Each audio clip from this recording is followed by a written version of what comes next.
what we set out to do is to basically summarize all of the fast-moving literature in this space. The patients with cancer are doing worse with COVID-19, so it's important to understand if there's any sort of overlapping biology there that might explain why these patients are doing poorly with COVID. We also try to highlight the changes in cancer screening. What we definitely don't want to do is induce fear on the side of the physicians or patients and lead to an apprehension of therapies for cancer, because these therapies are important.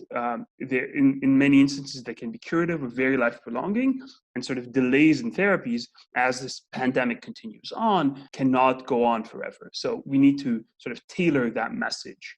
We sort of have a very wide spectrum of expertise that have allowed us in this review to sort of very comprehensively look at the evidence from multiple points of view, from the patient perspective, from the physician perspective, and from the cancer scientist perspective, and sort of see what have we learned so far, what are the next directions, and what are the problems that we should address in terms of the science, but also in terms of how can we address things like gaps in funding, how can we address things like the disparities that might be increased due to the pandemic and that we should all be very mindful of.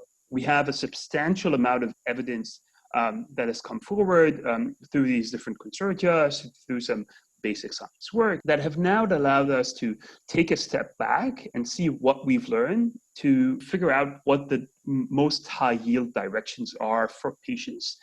How can we benefit our patients best? And what are the sort of key missing pieces of evidence? What makes sense so far, and what really we need to dig deeper into? So I think that has been super important.